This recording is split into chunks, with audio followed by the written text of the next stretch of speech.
what a pleasure to welcome Clarence Page back to Hill Center. He was also a guest of Talk of the Hill with Bill Press. And his new book, Culture Worrier, Selected Columns 1984 to 2014, Reflections on Race, Politics, and Social Change. As you all know, I'm sure he's the 1989 Pulitzer Prize winner for commentary, and he has been a columnist and reporter and a member of the editorial board of the Chicago Tribune since 1984. He has won just about every honor that can be imagined. Lifetime Achievement Awards from the National Association of Black Journalists, the National Society of Newspaper Columnists, and the Chicago Journalism Hall of Fame. He's going to talk about his book, and then we'll open it up to questions. And because this is being taped, C-SPAN has asked that folks come to this microphone to ask their questions, and following that period, books are available for sale, and Mr. Page will sign them, I think in the gallery to the left here. So anyway, welcome to Hill Center, and I'll turn it over to Clarence Page. Thank you. Thank you very much. Thank you. You okay there? I got it. Oh, okay, great. Thank you for that wonderful, lovely, and very generous introduction. And thank you all for coming out on this lovely Washington evening, which I thought I was going to have to build an ark to get here, but it worked out. Many people ask me, how'd you get started in this business of journalism? And the answer is rather simple. I was 16 years old, and I didn't have much of a social life in my high school. And so I thought writing for the student newspaper would give me an excuse to put together two things that I really enjoyed doing, which is writing and talking. Also, I found that it opened up a lot of new worlds to me by getting to know people. My friend Kojo Nnamdi over at WAMU, note how neatly I dropped the name of that local celebrity there. But Kojo was asked by some students what one does to become a journalist. And his answer was, let me repeat that for our home audience. That's quite all right. My friend Kojo Nnamdi at public radio here locally was asked by some students, how do you become a journalist? And he said, well, the best answer I have for you is two things: learn to write and have an undying curiosity about people. And I have found that that really describes basically what it takes in this business. When one becomes an opinionator like myself, which was my early dream, coming from that period of Western civilization known as the typewriter era. I wanted to be one who could write my opinion as well as to be able to report. And in that sense, it only took me 20 years to become an overnight success. In that amount of time, I was exposed to a lot of different worlds. And it was something that I would never trade for anything else. But the longer answer is how I got started. It was 50 years ago in high school. Several things happened that really piqued my curiosity about the world. One was Dr. King's March here in Washington. His famous I Have a Dream speech on the Washington Mall there in the summer of '63, only a few months after my watching police dogs and fire hoses getting sicked on people in Birmingham simply for trying to get the right to vote.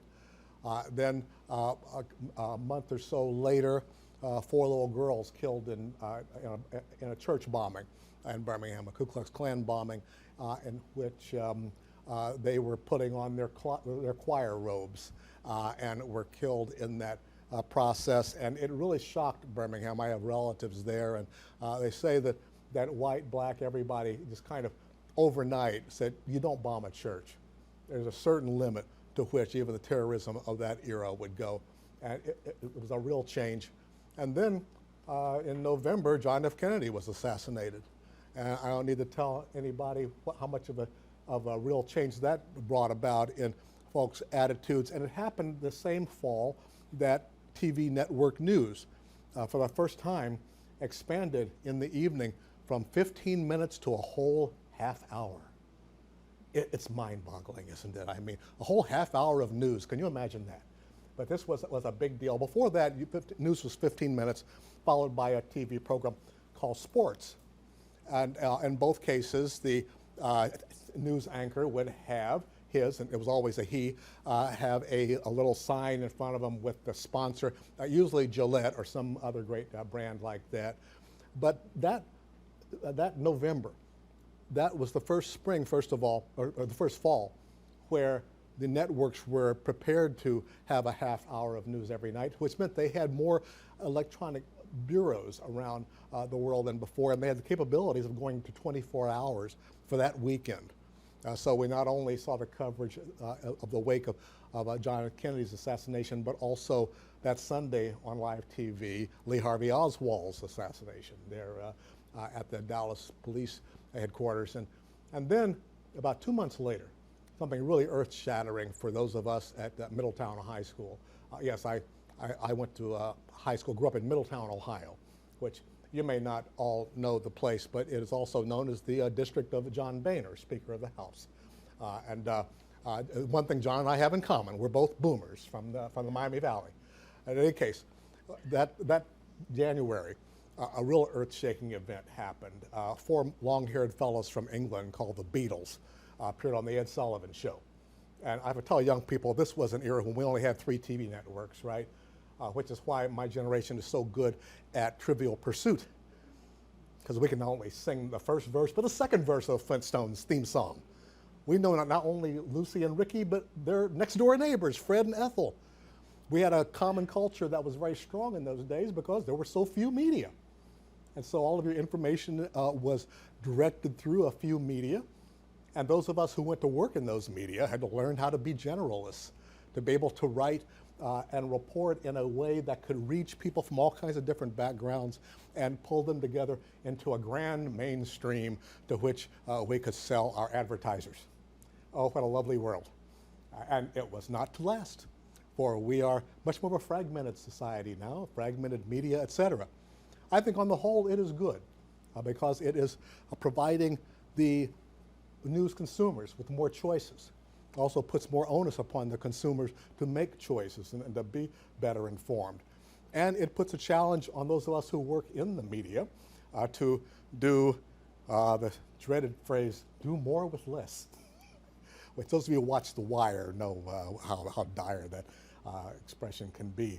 But it's something that is something that we live with these days. We're seeing the impact over in the Middle East now with more freelance journalists being sent out to war zones than staff journalists like the old-fashioned media used to do it. And it's something that drives those of us who work in the media right through the kind of change that we're covering. But I'm happy to say that I go out to speak to journalism schools, and there are so many bright young people who want to be journalists now. Even though us old geezers are constantly talking about, I should have been in the business back when we had teletype machines. And we put stories that were rejected on a real spike on the desk there. Sure, OSHA didn't like it, but we still used it, on and on. But, we all deal with change. I'm very excited by what's happening. I'm very excited by the way how much the business has changed since I came along. The woman who enticed me into working for the student newspaper, by the way, Mrs. Mary Kendall, she just passed 100 here in September, and I called her up and happily wished her a happy birthday, and she said, "Don't forget to say, and many more." Oh yes, Mrs. Kendall, absolutely. And we had a lovely chat, and I'll always remember how she was the one back in the 11th grade who said, she thought I had some talent in this business. So any of you who don't like my work, you can blame her. In any case, I told her back when I got the Pulitzer back in '89, it was a real heartwarming event for me that occurred because I was called by the hometown newspapers and all who were asking me various questions. I went and grabbed my high school yearbook to refresh my memory because I had kind of, like many people, tried to wipe high school out of my memory banks.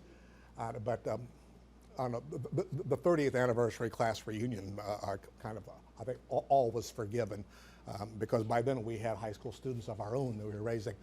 But at I opened up the yearbook and I found the student newspaper page and I found Mrs. Kendall's picture.